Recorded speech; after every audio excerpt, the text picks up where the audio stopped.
dengan pendebat-pendebat Kristen yang cuman jadi pelawak, naik ke sini tidak ada ilmu, cuman modal muka. Jangan kayak gitu, Bang. Aku Lah serius itu bertanya, tadi abangku. pengakuan, itu penilaian tadi dari teman-teman dari teman Kristen sendiri, sayangnya diturunkan.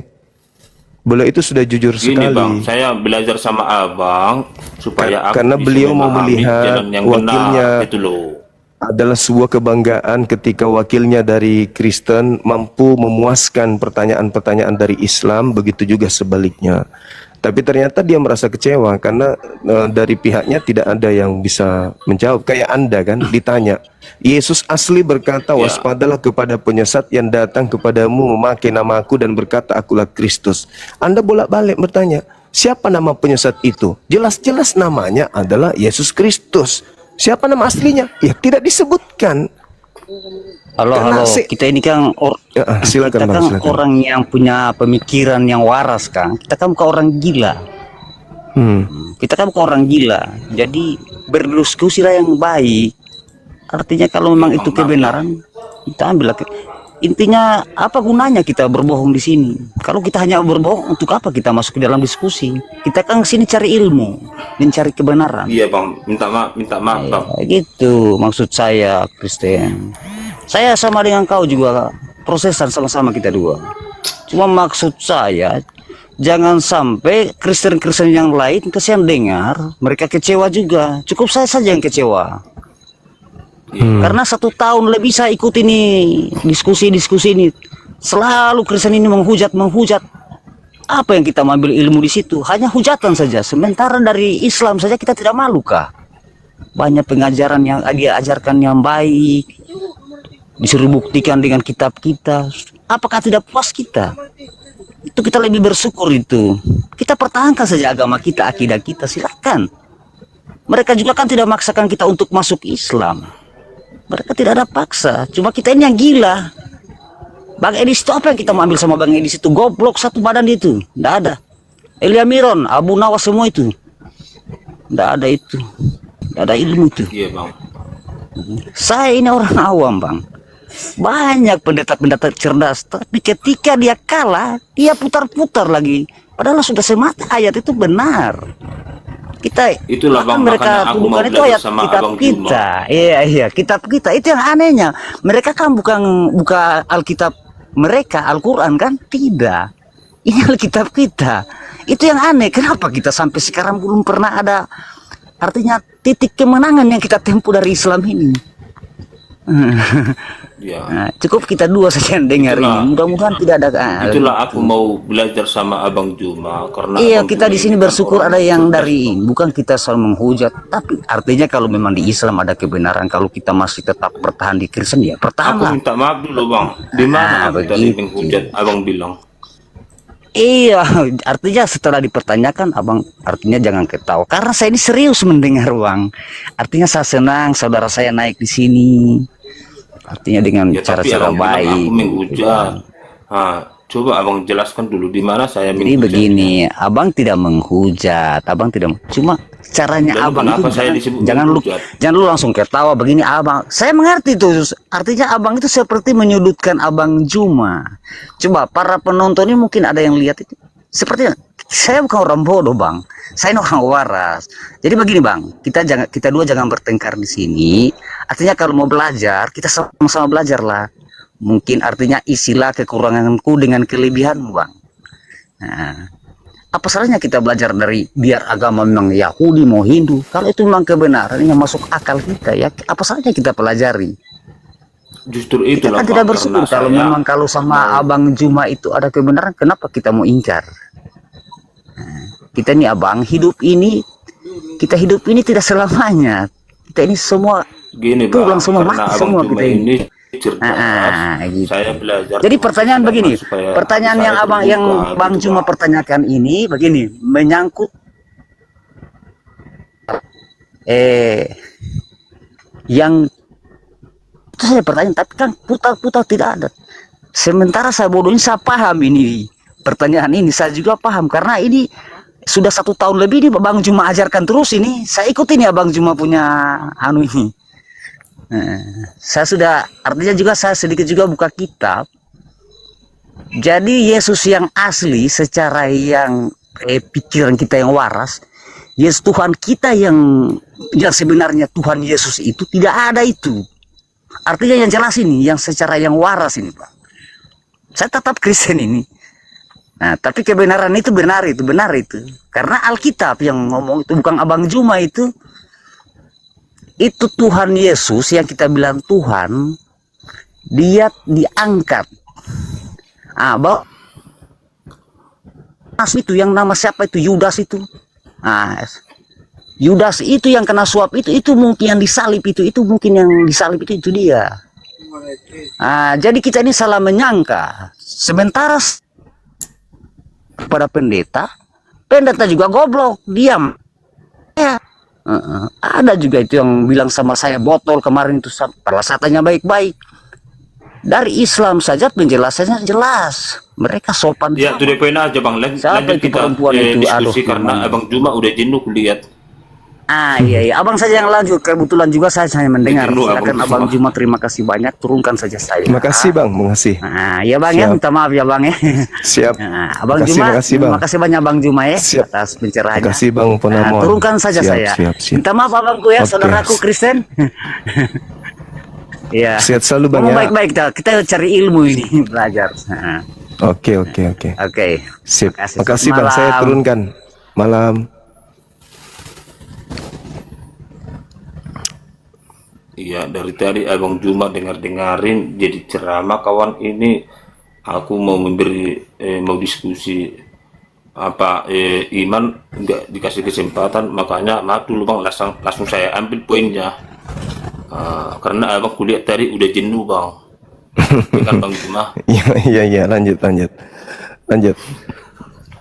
Nah, inilah yang jadi permasalahan di sini, bahwa ada misionaris yang datang ke kami, anak-anak kami sudah nyata-nyata pakai jilbab, berarti mereka Islam. Didatangi oleh misionaris, disuruh menjadi murid dari sosok yang keluar dari kubur ini. Nah, ketika kami ingin dijadikan murid, tentu kami bertanya, dia siapa?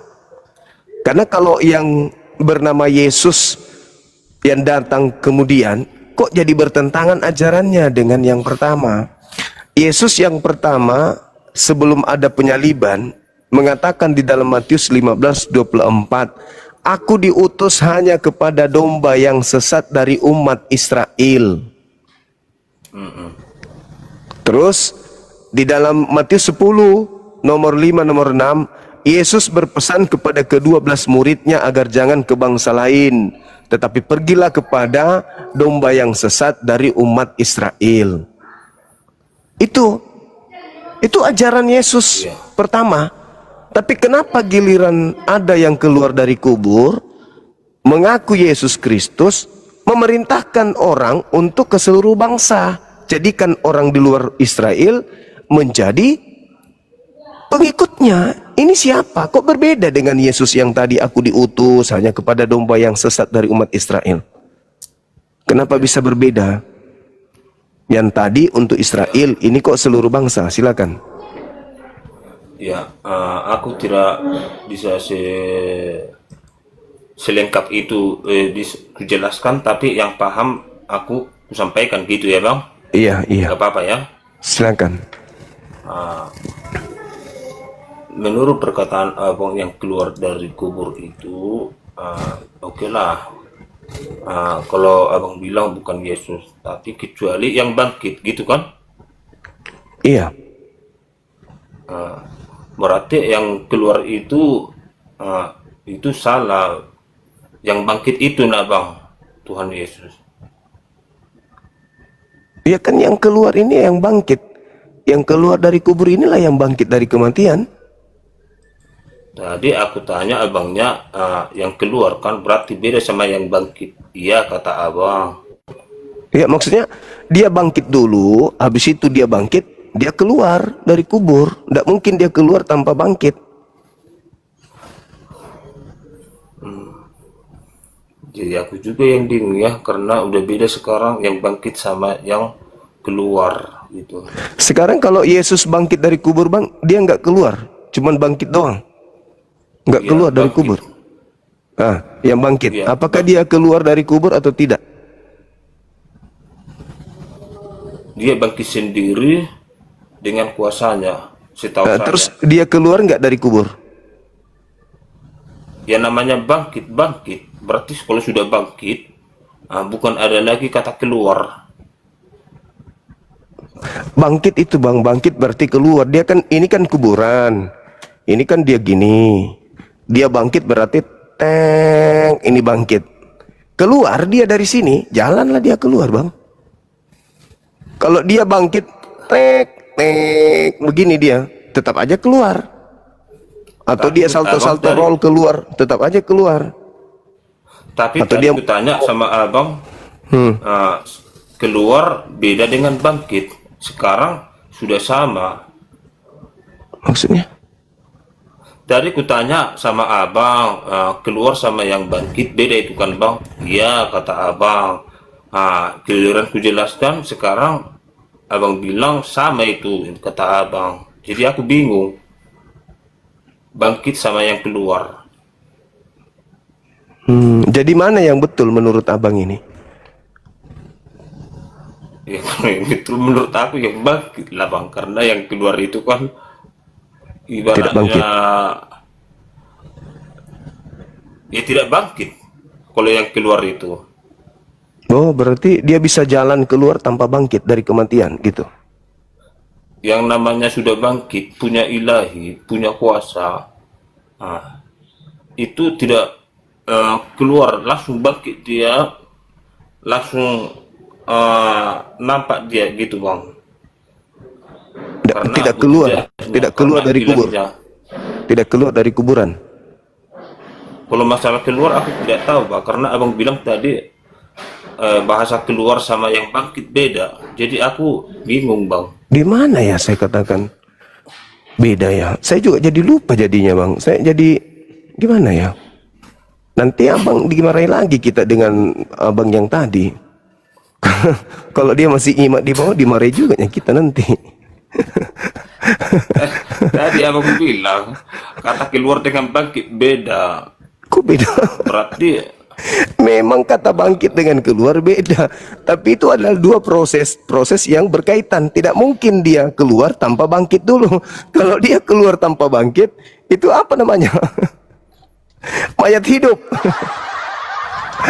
Aduh, apa ini lucu. jangan ngelawak bang. Jadi kita ketawa aku mau belajar sama abang. Aku pengen pintar bang gitu loh. Iya, kita sapa dulu teman kita ini, Bang Odi.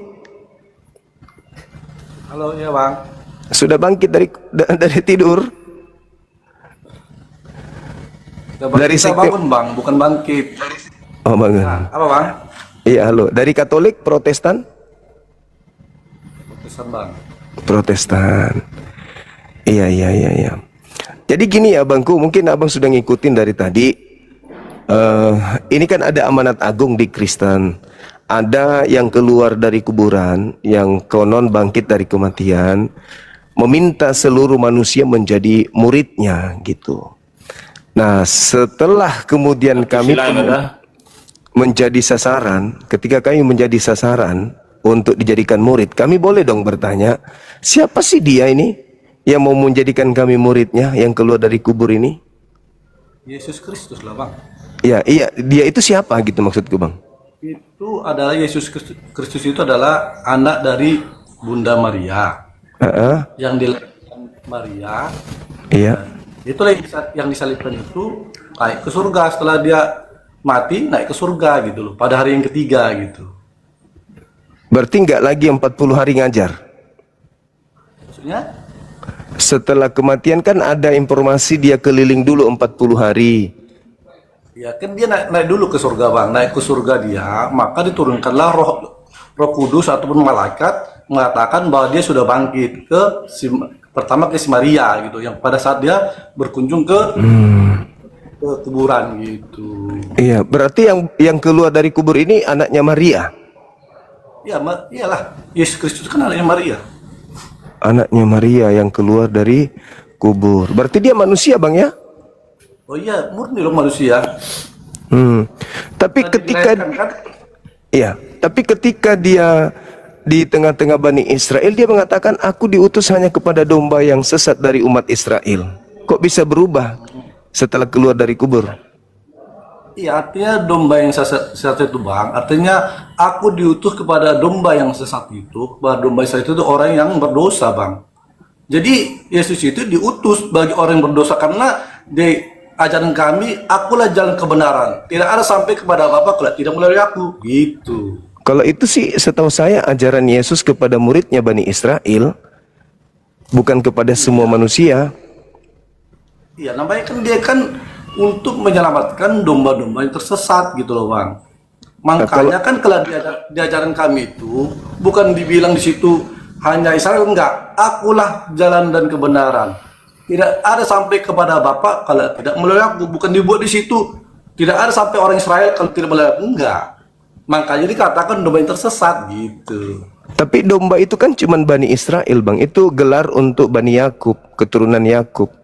Di luar Bani Yakub tidak digelari domba, digelari serigala. Kalau dia bukan Bani Yakub, nyamar-nyamar Bani Yakub, itu serigala namanya. Bukan, Bang. Karena kan di Alkitab itu kan sudah jelas dikatakan. Bukan dikatakan di situ akulah jalan dan kebenaran. Bagi yang dikatakan di situ bukan bagi orang Israel. Tidak sampai kepada Bapa kalau tidak melalui aku. Bukan di situ. Tidak sampai kepada Bapa orang. Iya, maksudnya gini, Bang. Maksudnya ketika Yesus iya. Ketika Yesus datang di tengah-tengah Bani Israel, Yesus mengaku diutus hanya kepada domba yang sesat dari Bani Israel. Disebutkan di situ, Bang. Lagi-lagi di dalam kitab Yeremia 50 nomor 17, yang digelari domba itu kan cuman Bani Yakub, Bani Israel. Di luar Bani Israel, Yesus sebut dengan sebutan anjing. Gitu, Bang. Jadi kalau dia mengatakan akulah jalan, akulah kebenaran, ya itu ucapan Yesus untuk kaumnya Bani Israel, bukan di luar Bani Israel. Suaranya kecil, Bang. Suaranya kecil. Ya, Bang. Suaranya abang kecil. Udah, Bang, jelas, itu Bang. pengakuan Yesus, Bang. Itu pengakuan Yesus. Aku diutus hanya kepada domba yang sesat dari umat Israel. Kita bukan Bani Israel. Malah kalau Anda baca di dalam Wahyu 3 nomor 9, orang yang bukan Bani Israel mengaku Bani Israel, mereka adalah jemaat iblis. Iya, tapi kan kita kata kuncinya kan ada, Bang. Kata kuncinya kalau kami di Kristen itu, makanya kami mengakui dia sebagai juru selamat kami. Jelas dikatakan di Alkitab kami itu dikatakan tidak ada sampai kepada Bapa kalau tidak melalui aku. Dari siapa? Ya Yesus. Gitu. Itu ucapan Yesus untuk Bani Israel, abangku. Bukan untuk di luar Bani Israel. Iya, di situ enggak. Kalau di situ diucapkan dong lagi gitu. Aku tidak ada sampai kepada Bapa, ya dibuat apanya tanda kurungnya Israel, kan enggak, semua orang. Jadi kan semua orang itu siapa mengakui Yesus Kristus sebagai juru selamat, iya dia selamat gitu loh. Bukan begitu. Mungkin kayak gini, mungkin juga di Al-Quran juga disebutkan ada Nabi Isa, ya sama sebenarnya, dia kan lahir kan. Tapi kan kita mengaku itu, makanya di sini siapa yang keluar dari kubur? Ya saya katakan itu Yesus Kristus. Itu manusia, benar. Dia murni sebagai manusia. Kenapa? Karena dia dilahirkan di kandung si Maria, dilahirkan murni gitu loh. Iya. Jadi kan berarti dia bukan Tuhan, Bang ya? Berarti bukan Tuhan kan? Maksudnya? Berarti dia ini bukan Tuhan, yang keluar dari kubur ini bukan Tuhan berarti kan? Yesus Kristus. Bukan Tuhan. Ya, kalau kita katanya Yesus Kristus. Iya, maksudnya itu bukan Tuhan kan? Ya, yang abang bilang Tuhan itu saya nggak paham. Tapi yang di Alkitab kan dikatakan Yesus Kristus. Iya, Yesus yang keluar dari kubur itu bukan Tuhan kan? Bukan Tuhan yang disembah Yahudi kan? Tuhan Yesus Kristus. Ya, Tuhannya Kristen, tapi bagi Yahudi itu bukan Tuhan kan? Ya kalau saya Ya, itu mengenai perkataan Abang bang Juma. saya gitu, bang saya nggak paham. Tapi kalau di Alkitab kami jelas dikatakan gitu. Jadi kan Tapi pemikiran manusia kan kadang Tuhan itu banyak nih polanya. Tuhan kemana kan nggak tahu kita. Jadi kita mengatakan Yesus Kristus gitu. Tapi dia itu dibangkitkan untuk menjadi Tuhan bagi pengikutnya Paulus. Di dalam kitab Roma 14 nomor 9, untuk itulah Yesus mati agar dibangkitkan oleh Tuhan untuk menjadi Tuhan bagi pengikut Paulus. Jadi yang keluar dari kubur itu ya Tuhannya pengikut Paulus. Tapi orang Yahudi Tuhannya bukan itu. Orang Yahudi Tuhannya, mereka menyebutnya Hasem atau Yod-Heh-Vav-He, yang bukan manusia dan bukan anak manusia. Sedangkan Tuhannya Kristen itu yang keluar dari kubur itu ya manusia dan anak manusia. Iya, makanya sesuai ya kalau ke sana sih saya kurang paham Bang sih. Tapi kalau menurut Alkitab kami itu mengatakan dia figur murni manusia. Tapi manusia tidak berdosa. Kenapa saya katakan tidak berdosa? Dia lahir dari Roh Kudus. Ya, sorry to say, dia si Maria perawan gitu loh. Gak ada hubungan antara dua jenis kelamin, antara pria dan wanita. Makanya dia pure sebagai manusia ya, tapi tidak berdosa gitu. Iya, tapi setelah kita lihat konsepnya, ternyata seluruh dosa dunia ada sama dia, ditanggung sama dia. Berarti dialah manusia yang paling banyak dosanya, Bang, di antara seluruh manusia setelah itu, karena semua dosa-dosa ditanggungkan ke dia. Makanya dia mati secara terkutuk di atas salib, karena seluruh dosa manusia ditanggung sama dia. Berarti semua dosa-dosa itu sudah sama dia. Maka yang paling berdosa, yang paling banyak dosanya ya dia, karena semua dosa diambil sama dianya. Makanya dia mati secara kutuk di atas tiang salib. Kalau itu bukan, kalau kami sebagai Kristen itu bukan kutuk. Artinya dia datang dia datang untuk menyelamatkan orang berdosa itu. Tuhan Yesuslah menggantikan kami gitu loh. Sebenarnya kami sesuai dengan hukum Taurat. Hukum Taurat itu jelas dikatakan siapa yang membunuh dia akan dibunuh. Ya kan? Siapa yang berzina akan itulah dia. Jadi datang Tuhan Yesus mengajarkan kasih. Ya udah, dosa-dosa kalian itu supaya apa? Supaya bersih, sayalah menjadi tanggungannya. Makanya dia rela disalibkan gitu. Oh. Jadi dosa-dosa kalian yang belum lahir pun sudah ditanggung. Ya kita nggak tahu dong dosa belum lahir gimana lahirnya manusia, kan dia lahir dulu dong. Enggak, abang dengan Yesus kan 2000 tahun. Artinya Anda belum lahir, Anda sudah punya dosa, ditanggung duluan gitu. Ya enggak lah, kan kita kan sesuai Alkitab kita yang kita katakan. Jadi gimana ceritanya? Dia duluan mati menanggung dosa-dosa saudara, sementara saudara belum berbuat dosa. Itu gimana ceritanya? Abang belum berbuat dosa, bahkan lahir pun belum. Belum, betul. Izin dulu Bang Juma ya. Aku sampaikan dulu sama si Odi Jabat ini sedikit. Gini, Lai Jabat. Mau ke mana pun kamu menjelaskan sesuai dengan kitab kita itu Lai sama Bang Juma, tidak akan sejalan. Mau sampai ke akar pun tidak akan sejalan, karena versi penjelasan dari pendapatnya Bang Juma sudah beda dengan versi pendapat kita. Gitulah. Ya, masalahnya gini. Akar pun Lai bilang tentang teorinya itu enggak akan sejalan itu. Masalahnya gini, Bang. Mau sejalan tidaknya, tetap kita sampaikan. Iya. Kan itu masalah itu dia manusia itu punya pendapat yang berbeda, jelas ya itu. Iya. Cuman yang saya herankan di sini, jadi makanya tadi Anda mengatakan Anda mengutip Taurat. Tadi Anda mengatakan Taurat. Padahal kalau di Taurat itu ajarannya kalau ada yang ingin nebus dosa pakai binatang. Orang Yahudi itu pakai binatang. Perintahnya pakai binatang. Nah, ini di Kristen pakai manusia, itu ilmu dari mana? Ya, kalau di Injil kami itu kan punya kami ada Taurat, ada Injil. Iya, ya kan? kalau Taurat itu Bang, kalau Taurat diperintahkan di Imamat 1 nomor 2, katakanlah kepada orang Yahudi apabila mereka ingin melakukan korban penebus dosa, hendaklah mereka mempersembahkan hewan ternak berupa domba, kambing, sapi, lembu. Itu perintah untuk Bani Israel.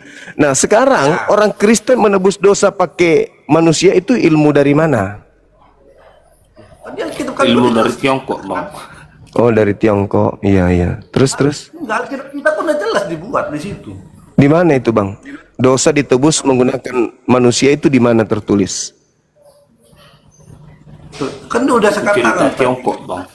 Oh, Tiongkok katanya. Sudah ini karena kan di sini di Injil punya kami itu, karena dikatakan di sini kan udah jelas untuk menebus dosa, makanya saya katakan diturunkan Yesus Kristus melalui Roh Kudus dikandung si Maria. Gitu. Berarti konsep itu konsep dari Kristen sendiri, bukan dari Taurat kan? Ya ini kan saya katakan berkali-kali, Bang, di Alkitab kami itu ada dua, ada Taurat, ada Injil. Iya, mengenai dosa ditebus pakai manusia itu adanya di kitab Anda yang Anda sebut Injil. Tidak ada di Taurat kan?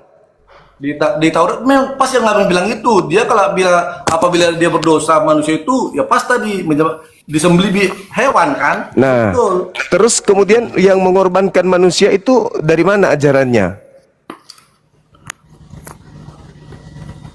Manusia maksudnya gimana? Kan Yesus manusia, Bang. Jadi penebus dosa itu dari mana ajarannya? Dosa-dosa penebusnya manusia. Kalau di Taurat, dosa-dosa penebusnya binatang. Nah, di Kristen, dosa-dosa Kristen penebusnya manusia. Itu ajarannya dari mana? Dari Tobahol, Bung, Bang. Makanya ada disebut Daboro Rekenani Yura. Itu Bang, dari Tobahol, Bung. Iya. Kalau di Taurat itu nggak ada. Malah di Taurat itu di Keluaran 23 dikatakan begini. Jangan kau membunuh orang yang tidak bersalah. Jangan kau membunuh orang yang benar. Sebab aku Tuhan tidak akan membenarkan orang yang bersalah. Begitu juga dikatakan di dalam Amsal 6 nomor 16. 6 perkara yang dibenci oleh Tuhan, bahkan 7 kekejian di dalam hatinya, di antaranya adalah menumpahkan darah orang yang tidak bersalah. Berarti menurut hukum Taurat, membunuh Yesus itu adalah dosa besar. Tapi Kristen membunuh Yesus adalah penebus dosa. Itu ilmunya kok bisa tabrakan kayak gitu, abangku? Ya karena nggak bisa direm lagi, Bang. Kecepatannya tinggi. Abang dari tadi melawak terus. Orang lagi serius, aku lagi serius. Kami ini menjadi sasaran untuk dijadikan sebagai murid dari yang keluar dari kubur itu.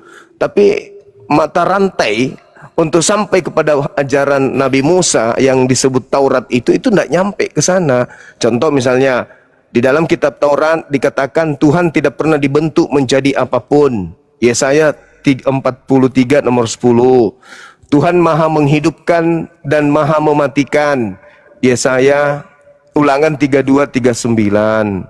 Tuhan tidak pernah dibentuk jadi apapun, jadi makhluk atau apapun. Tuhan tidak serupa dengan apapun. 2 Samuel 7:22. Kemudian Yesus selama 3 tahun penginjilan di tengah-tengah Bani Israel sibuk berdoa kepada Tuhan. Dan Yesus di dalam Matius 8 nomor 4 mencontohkan mengorbankan binatang. Tapi kenapa di tengah-tengah Kristen kok jadi beda ajarannya? Begitu juga Yesus yang sebelum penyaliban ajarannya beda dengan setelah ada yang Yesus keluar dari kubur, kok jadi beda juga dia. Yang tadinya hanya untuk Bani Israel, begitu dia keluar dari kubur kepada seluruh bangsa, kok jadi beda. Itu Bang yang kemudian kami pertanyakan. Kalau saudara penunggu ini udah mau tertawa aja terus dari tadi.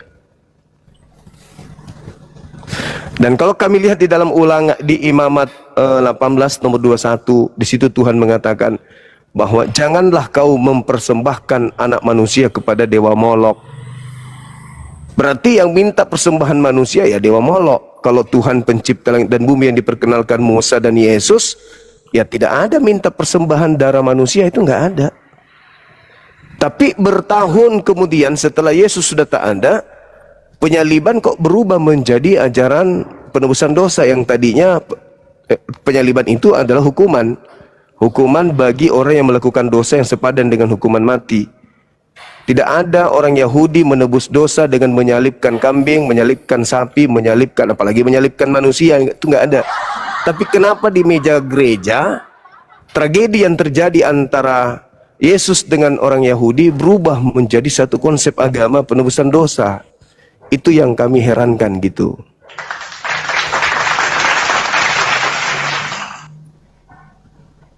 Begitu abangku. Sementara Yesus sibuk mengajarkan bertobatlah, bertobatlah, bertobatlah, bertobatlah. Untuk apa bertobat kalau ternyata dosa sudah ditebus sama dia? Tapi dia katakan bertobatlah, kiamat sudah dekat. Bertobatlah, kiamat sudah dekat. Artinya Yesus mengajarkan pengikutnya untuk bertobat, bukan menganggap dosanya ditebus. Begitu abang. Jadi kami tidak bisa dijadikan murid. Ya, gimana? Saya kan hanya tadi mengikut konsep yang abang buat, siapa yang keluar dari kubur. Makanya kan kita jelaskan secara dasarnya itu tadi saya katakan. Makanya tadi kan abang bilang, apakah itu Yesus itu manusia? Ya, saya katakan gitu loh. Makanya kan di ajaran kami itu kan itu saya katakan tadi. Jadi kalau di ajaran kita itu sudah jelas mengatakan kalau kami percaya dengan Alkitab kami kan gitu kan. Ya kan kalau abang juga percaya dengan keluaran abang kan kita nggak tahu juga. Karena kan beda mungkin kepercayaan masing-masing kan beda mungkin cara berpikirnya gitu. Tapi ada hal yang menarik abang. Itu di dalam pengakuan Yesus di kitab abang tuh menarik. Kenapa? Ada yang sampai kepada Bapak kalau tidak melakukan apa? Iya. Yang menarik itu di sini. Kalau di Al-Quran mungkin nggak tahu kita apakah dari dia menuju surga itu dari mana, kita kurang paham kan gitu. Tapi menurut Alkitab kami sebagai kami Kristen, itu udah dasarnya gitu sih. Ya, cuman ada hal yang mungkin lupa untuk dikaji di dalam Bible itu. Ucapan Yesus di dalam dalam Lukas 24 nomor 44. Yesus mengatakan, aku memang harus meninggalkan dunia ini sesuai dengan apa yang telah tertulis tentang aku di dalam kitab Mazmur. Itu pengakuan Yesus. Dia harus pergi. Begitu juga di dalam Lukas 22 nomor 22. Aku memang anak manusia yang harus pergi meninggalkan dunia sesuai dengan apa yang telah ditetapkan tentang aku. Yesus mengaku dia ditetapkan pergi meninggalkan dunia ini sesuai dengan apa yang tertulis dalam Mazmur, Bang. Di dalam kitab Mazmur, kata Yesus harus digenapi. Mazmur 118 nomor 17. Kalau memang itu untuk Yesus, di situ dia berkata, aku tidak akan mati. Aku tidak akan mati. Tetapi Tuhan akan mengangkat aku, menolong aku kemudian.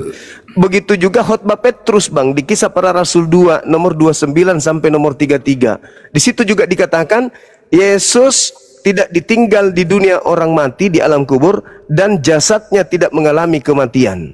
Tetapi dia langsung terangkat ke langit. Itu juga lupa oleh pendeta ajarkan. Atau mungkin sengaja untuk tidak diajarkan. Sedangkan yang disalibkan ini, menurut hukum Yahudi, siapapun yang disalib, itu adalah orang yang dikutuk oleh Elohim. Nah, terbukti paparan Paulus itu sendiri. Contoh, Bang, contoh. Di dalam Galatia 3 nomor 13, Paulus berkata begini. Kristus telah menebus kita dari kutuk hukum Taurat, karena ada tertulis, terkutuklah orang yang mati digantung di atas tiang salib. Karena ada tertulis, terkutuklah orang yang mati di atas kayu salib. Nah, tertulis di mana? Tertulis di Ulangan 21 nomor 22 dan 23. Apa yang tertulis di situ? Apabila ada orang yang melakukan dosa yang sepadan dengan hukuman mati, lalu kau gantung dia, jangan kau biarkan mayatnya semalam-malaman. Sebab orang yang digantung terkutuk oleh Elohim, jangan kau biarkan mayatnya menyentuh tanah yang diwariskan Tuhan kepadamu.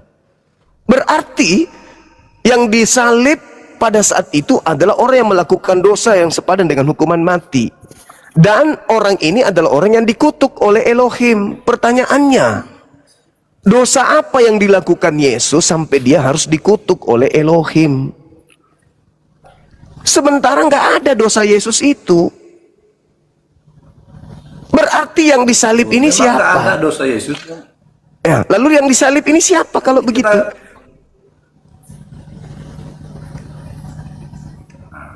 Nah, memang Iya. itu Yesus Coba itu tidak Abang berdosa. Duma tunjukkan dulu apa ayatnya bahwasanya Yesus dikutuk jadi berdosa.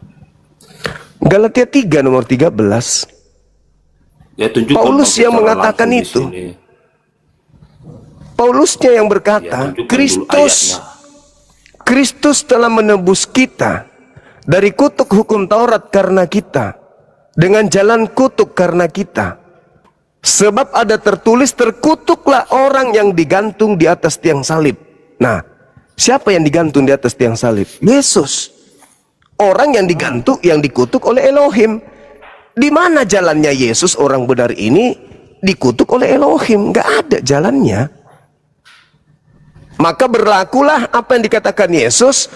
Aku harus pergi meninggalkan dunia ini sesuai dengan apa yang tertulis tentang aku di dalam kitab Nabi. Amsal 21 nomor 18. Pengkhianat dipakai tebusan bagi orang yang jujur. Orang fasik sebagai ganti orang yang benar. Siapa yang fasik di situ? Siapa yang jujur di sana? Siapa yang benar di sana? Yesus orang benar, Yesus orang jujur. Berarti ada orang fasik yang menggantikan dia, ada pengkhianat yang menggantikan dia. Karena yang dikutuk sebenarnya di sana adalah Yudas. Ulangan 27 nomor 25. Terkutuklah orang yang menerima suap untuk menyerahkan orang benar agar dibunuh. Itu siapa? Yudas. Berarti yang dikutuk siapa? Masa Yesus, Bang? Yang menerima Tapi suap tunjukkan dulu, Bang. Yudas. Tunjukkan dulu Bang ayatnya itu Bang, Yang mana? yang Abang sebutkan tadi, biar pintar kami Bang. Ulangan 27 nomor 25. Ya aku tidak punya Bible di sini Bang. Coba tunjukkan Pak. Bible Kamera saya belakang. kecil, kalaupun saya tunjukkan kecil kali. Coba dilihat di HP. Iya pakai HP Abang. Aku cuma satu HP itu Bang.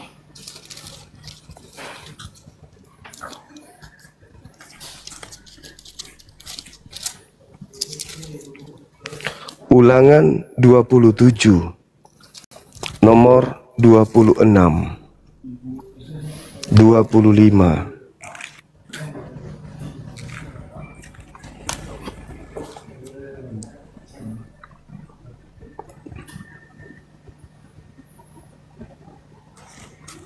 Terkutuklah orang yang tidur. Terkutuklah orang yang tidur. Terkutuklah orang yang tidur. Mana Terkutuklah Bang ayatnya Bang? orang yang membunuh. Terkutuklah orang yang menerima suap. Nah ini dia. Saya kasih stabilo ya.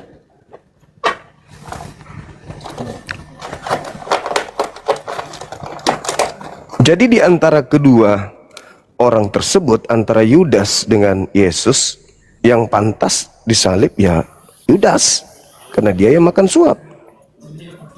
Ya tunjukkan dulu ayatnya Bang.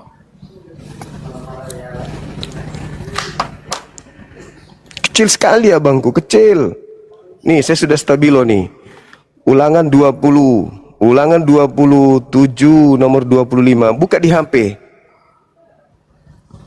Ini kecil, Bible saya kecil. Coba bisa dibaca Laio di Jabat biar paham aku, biar secepatnya aku keluar. Ya di sini ulangan 27 ayat 25. 25. Siap. Ya. Ya, di sini dikatakan terkutuklah orang yang menerima suap untuk membunuh seseorang yang tidak bersalah, dan seluruh bangsa itu harus Amin. berkata amin. Nah itu. Sekarang Itu kalau kan diperhadapkan, Tuhan Yesus menyampaikan kepada umatnya, terkutuklah orang yang membunuh gitu Bang. Nah, Nah, itu lah, dari- Menyampaikan saya kan- itu. saya kan, iya, makanya kan kita kan bacakan. apa isinya, itu aja. Tapi kan tadi kan masalah disalibkan itu kan saya katakan berkali-kali tadi, karena Yesus Kristus itu memang dia orang yang tidak berdosa, makanya dia rela menebus dosa manusia, dia rela disalibkan sesuai. Kalau kita lihat di dalam gini abang, menebus dosa kita gitu. Karena sebelumnya di hukum Taurat itu pas dibilang Bang Juma, apabila dia berdosa itu mempersembahkan hewan sebagai penebusan. Tapi pada saat udah di Injil itu Tuhan Yesus menjadi rela disalibkan untuk menebus dosa-dosa manusia. Jika di Injil itu nggak ada lagi hewan dipersembahkan. Tapi kalau dikatakan rela bang, minimal ada 3 dalil yang kemudian saya bisa tunjukkan kalau Yesus itu tidak rela disalib.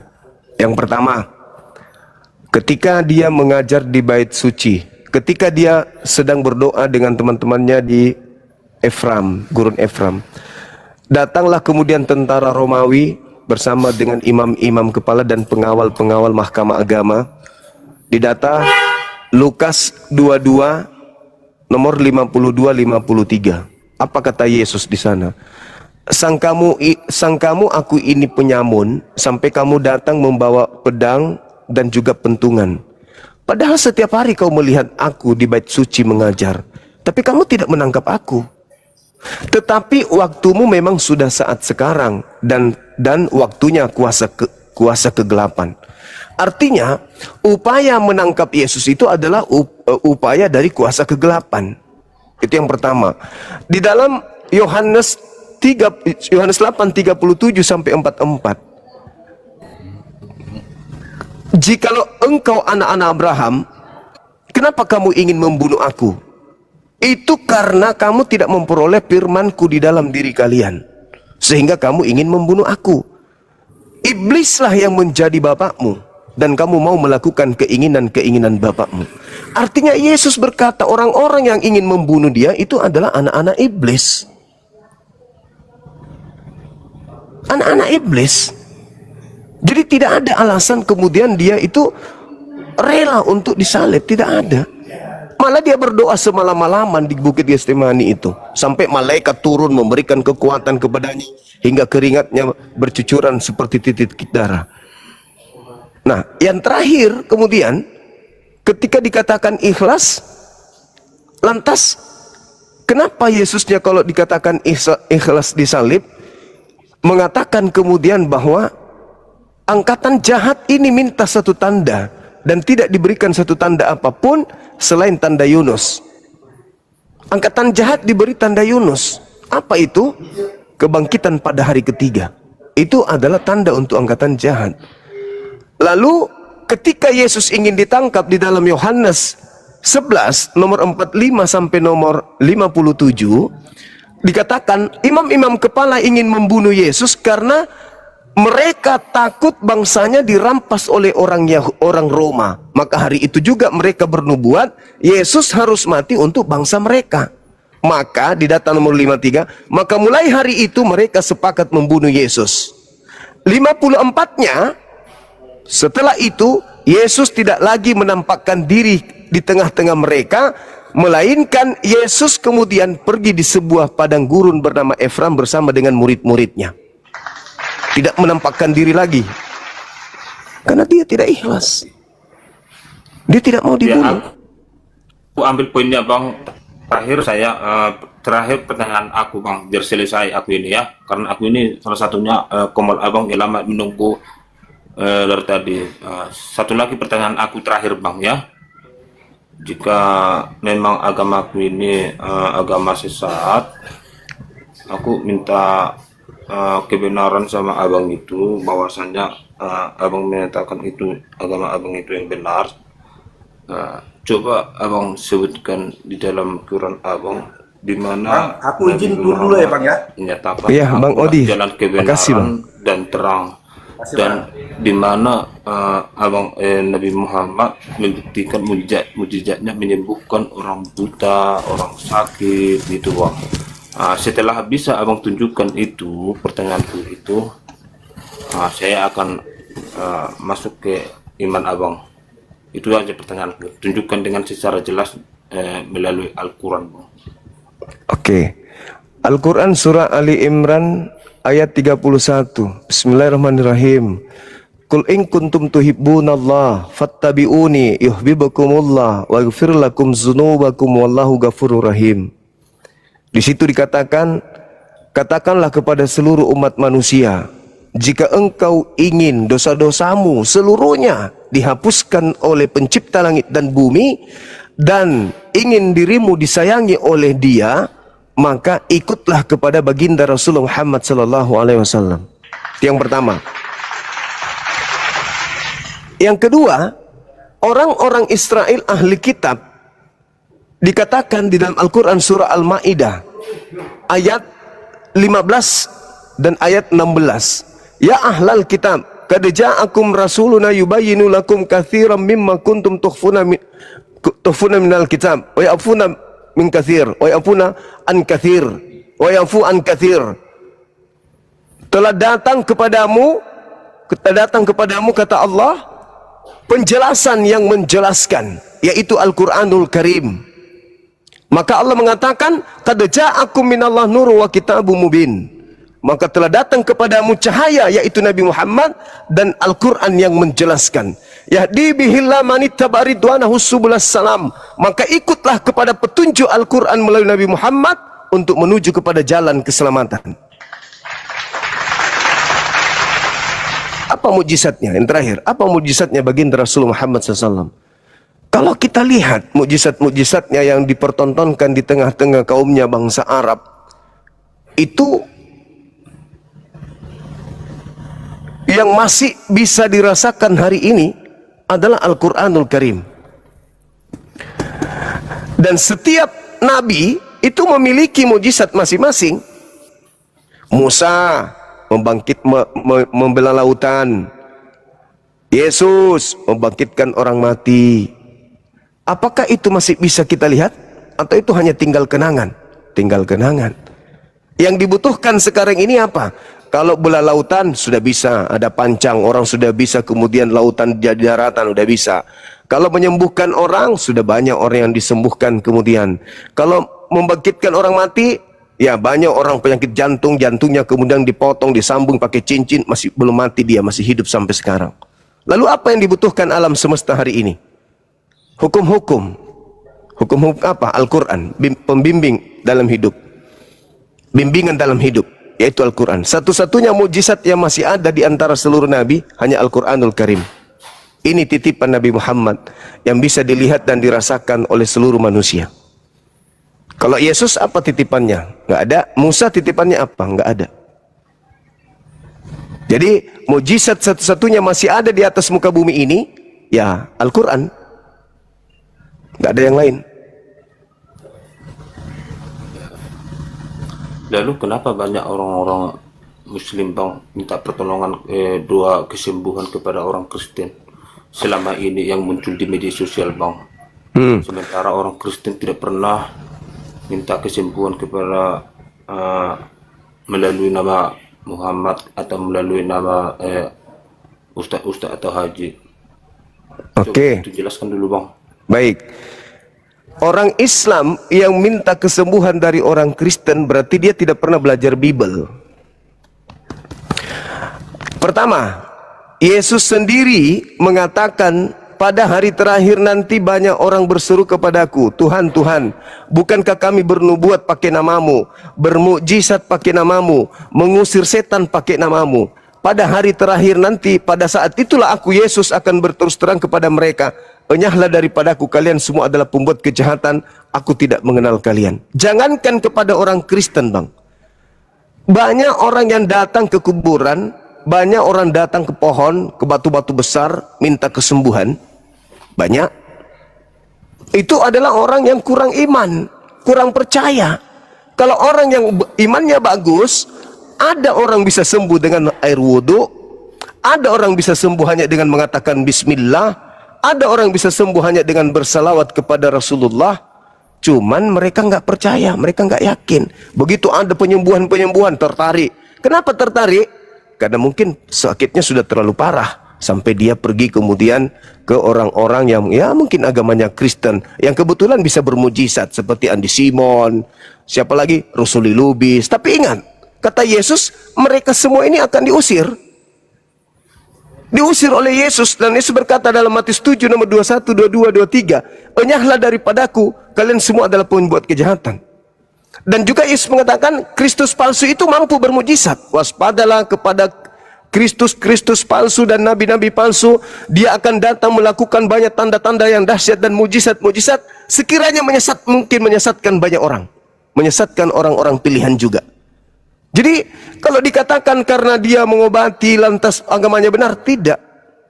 Saya banyak lihat orang sembuh kok, orang Islam diobati sama orang Islam. Dan sekarang kalau sakit, ya kan ada rumah sakit, dokter ada yang Kristen, ada yang Islam, semua datang sembuh. Tak ada masalah itu, bukan menjadi acuan. Bukan menjadi acuan. Dokter Kristen datang pasien yang Islam sembuh, dokter Islam datang pasien Kristen sembuh. Sugestinya itu sugesti. Tapi karena kalau dikatakan itu adalah hebat pengobatan itu, kenapa kemarin ketika COVID orang-orang Kristen tidak menyebar ke rumah sakit mengobati orang? Yang saya lihat malah di rumah sakit itu banyak orang Kristen. COVID kemarin lebih banyak Kristen yang meninggal daripada Islam. Jadi itu bukan acuan. Saya sendiri bang, saya bukan bohong. Saya kalau orang cuman kerasukan biasa, kerasukan setan, alhamdulillah dengan tangan saya bisa, insya Allah saya bisa sembuhkan. Hanya dengan baca doa-doa aja. Ya, tapi gini bang, tapi kalau memang di kemudian hari atau di hari kiamat baru kami tahu rasanya bagaimana tentang ke orang Kristen itu, di ajarannya tidak ada sama sekali mengenai hal buruk. Tetap kami seorang Kristen itu diajarkan jangan berzina, jangan berbohong, jangan membunuh, dan kasihilah musuhmu seperti dirimu mengasihi manusia. Itu kan sama sekali kalau saya ambil poinnya tepat bang. Itu. Dan semua mujizatnya itu sejalan. Kalau ajaran-ajaran kayak begitu bang, kalau ajaran-ajaran kayak begitu, semua agama ajarkan, Hindu, Buddha, semua ajarkan. Semua mengajarkan seperti itu. Masalahnya bukan dari aspek itu yang kita lihat. Masalahnya yang benar adalah sembahan kita itu loh. Semua orang tanpa yang jangankan kesembahan itu untuk mengambil kebenaran. Kalau menurut saya pribadi jauh lebih meyakinkan tentang imanku bang. Ya silakan. Tapi yang saya tahu Kristen Katolik masuk ke Indonesia itu melalui pembunuhan. Maaf saya ini, itu fakta. Kalian sekarang bisa berbicara kasih, karena Indonesia sudah merdeka. 350 tahun. Teori, bang. Bukan berbicara tentang sejarah masuknya ke sini. Lah, itu kan praktek. Itu praktek. Agama Kristen menyebar ke seluruh dunia itu dengan perang. Di mana di Indonesia ini ada Kristen masuk dengan damai? Di mana? Katolik masuk melalui Portugis, Belanda, kemudian Kristen masuk ke Indonesia. Jadi mereka membuat teror dulu, menakutkan orang, membuat bencana, membuat musibah. Setelah kemudian orang terjepit, orang susah, baru datang misionaris, mendoakan, mengajak mereka masuk ke Kristen. Itu polanya. Sekarang Anda boleh berbicara ajaran kasih, karena sudah merdeka. Berani tidak Anda ketika Belanda datang menjajah Anda berbicara, kami adalah kasih, mengasihi musuh, berani nggak? Itu kan bisa disebutkan sejarah antar suku bang, atau sejarah manusia. Enggak. Datangnya mereka datang membawa misi kekristenan dan Katolik. Mereka datang ke Indonesia ini mengajarkan, menjajah, menjara, merampok, dan juga mengajarkan agama mereka. Itu. Tapi silakanlah, kepercayaan Anda silakan. Silakan dengan keyakinan Anda, agama Anda kasih, agama Anda baik, silakan. La ikraha fiddin. Tak ada paksaan di setiap Ya, agama. saya Ya kan- mungkin agama Islam menurut Anda radikal, mungkin agama Islam itu kejam, makanya kemudian kekejaman Islam itu sampai mereka bersatu mengusir penjajah yang beragama Kristen, maka Anda mengatakan kami adalah agama yang kejam. Mungkin Islam aja yang kasih.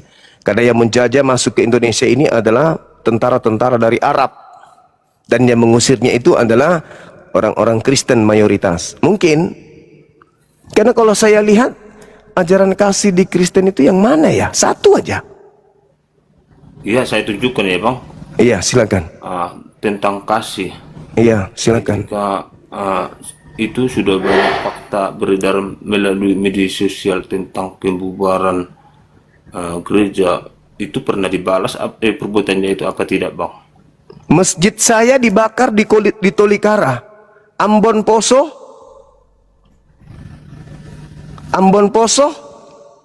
dan sampai hari ini siapa pelakunya di timur sana? Hah? Di kota saya ini Sulawesi Selatan, pemakaman 40.000 jiwa. Pelakunya siapa? Alah, sudahlah. Kalau hanya kebencian berbungkus pelan-pelan ngomong mah itu semua juga orang bisa. Anda saya ngerti kok, Anda dari tadi memperlihatkan bertanya cuman sakit hati aja yang kamu sembunyikan. Pura-pura kayak pendiri agamamu. Aku kalau kamu bisa menjawab saya masuk agamamu. Mulut, mana bisa muka kau kayak kau itu tinggal kemakan babi. Halo, selamat malam. Muka sudah mirip kandang begitu, tidak bisa tinggalkan babi lah. Ya, malam saudara, silakan buka kamera. Tidak bisa diokemkan Bang. Bisa, tuh aku sudah kirim. Saudara Anton juga bisa, silakan. Nah, kan bisa. Oke. Oh iya. Pace, lagi makan siri rupanya Pace. Selamat malam. Malam Bang, dari Ya. Katolik, Protestan? Saya Protestan. Protestan Abang. Iya. Iya. Abang pernah dengar amanat agung? Ya pernah lah. Perintah untuk mengkristenkan orang di luar Kristen? Ya pernah lah. Jadikanlah segala bangsa ini muridku. Nah, itu yang ngomong kayak gitu siapa Bang? Yesus. Tuhan Yesus. Tuhan Yesus. Maksudnya Tuhan keluar dari kuburan. Tuhan yang bangkit. Dan Bangkit jadi dari dia bangkit dari kematian. Lalu yang membangkitkan siapa? Allah Bapa. Ada berapa sebenarnya Tuhan? Tuhan membangkitkan Tuhan gitu maksudnya Bang. Jadi itu konsep Tritunggal. Maksudnya Tritunggal, tiga tapi satu. Iya. Artinya Bapa, Putra, dan Roh Kudus. artinya ketika Tuhan satu mati, Tuhan yang lain bangkitkan. Kalau pemahaman seperti begitu beda Bang. Tapi tadi yang membangkitkan katanya Bapak. Iya betul. Berarti Tuhan Jadi kalau lain Bapak- membangkitkan Tuhan yang hidup membangkitkan Tuhan yang mati. Kalau abang berpikirnya seperti begitu, pemahamannya seperti begitu, berarti beda dengan kami Kristen. Ya, kalau Kami Abang coba Kristen. diterangkan. Kalau kami Kristen, Tritunggal, Bapa, Putra, dan Roh Kudus itu satu. Satu dalam keesaan, tetapi dia masuk dalam tiga pribadi. Maksudnya Tuhan yang satu ini merasuki pribadi-pribadi lain. Jadi ada pribadi kerasukan Tuhan gitu maksudnya atau gimana? Bukan kerasukan. Dia Jadi, Bang? tidak seperti kerasukan gitu. Jadi Tuhan itu, Allah itu dia mewujudkan dirinya dengan mengutus anaknya yang turun menjadi manusia. Iya. Tapi kalau kita lihat abangku di dalam Filipi 2 ya, Filipi 2 nomor 6, nomor 7, nomor 8, di situ dikatakan Theos mengosongkan dirinya, tidak mempertahankan keteosannya, ketuhanannya, melainkan mengosongkan dirinya dan mengambil rupa manusia dan sama seperti manusia dan taat, bahkan taat sampai mati di atas tiang salib. Nah, tadi Tuhan mengosongkan diri, tidak mempertahankan ketuhanannya, melainkan turun menjadi hamba. Setelah menjadi hamba, dia mati. Yang membangkitkannya siapa? Oke, baik. Jadi begini, Bang.